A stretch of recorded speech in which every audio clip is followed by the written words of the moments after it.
Orúkọ mi ni Ọláifá ọmọ Àgbòrọ̀dẹ láti lè gbé ipò ẹlẹ́sì Ìfọ̀nsùn. Nígbà tí yàn bá wà láyé tí ò kú tí wọn ò sì gbọ́ mọ́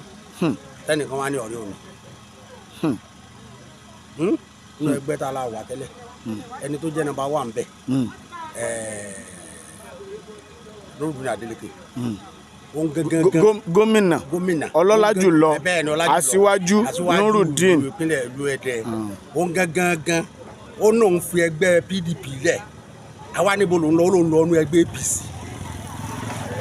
Ẹgbẹ́ APC. Bẹ́ẹ̀ ni APC ò wá gbà á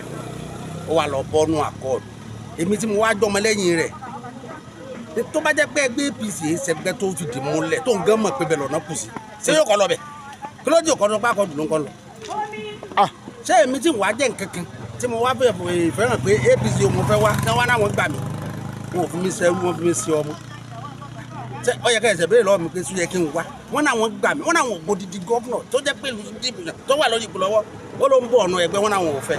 Èmi tí wàá jẹ́ nǹkankan Ọláifá ọmọ Àgbòrọ̀dẹ lásán mo wá ní bọ̀ wọ́n ní ọmọ kẹrù ẹ̀ bọ̀. Ẹlẹ́m bá wá gbé ilé lọ́wọ́ tí bá kó dé. Ẹlẹ́m bọ̀. Èmi mo ní mò ń bọ̀. Àfojúsùn mi ni pé nínú ìlú Ìfọ̀n Òròdú local government nígbà tí àwa ti dáyé táwọn bàbá wa Àkàndé ti ń ṣèjọba láti jẹ̀gbádùn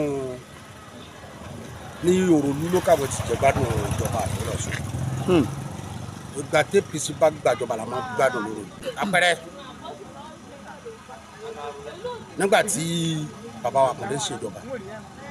ó kọ́ sọgbódilé ṣògbódì gbogbo àwọn ọ̀dọ́ là ń ṣe gádà àdúgbò fún àwọn. Nígbà Arẹ́gbẹ́ṣọlá débẹ̀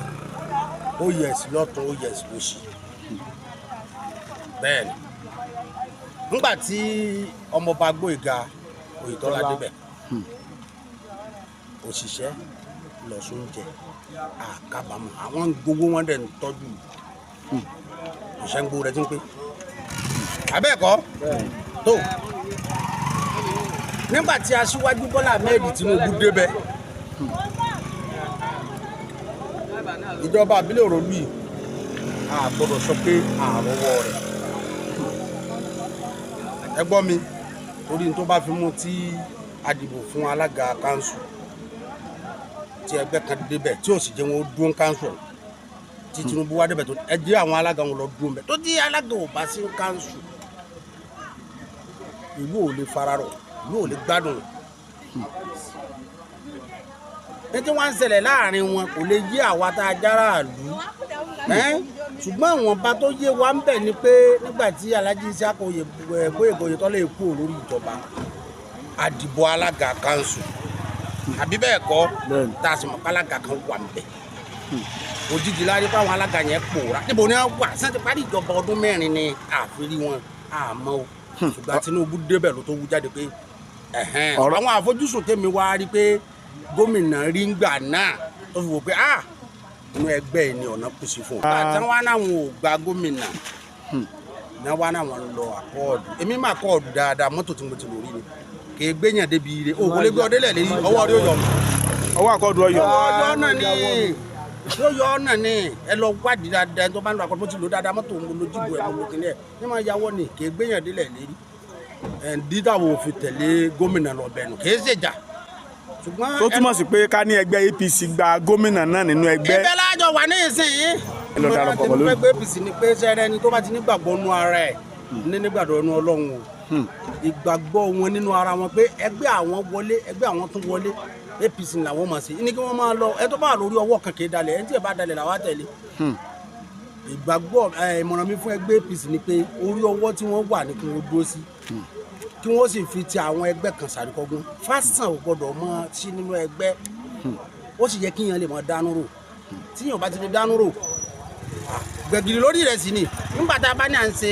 ìpàdé ẹgbẹ́ àkọọ̀dù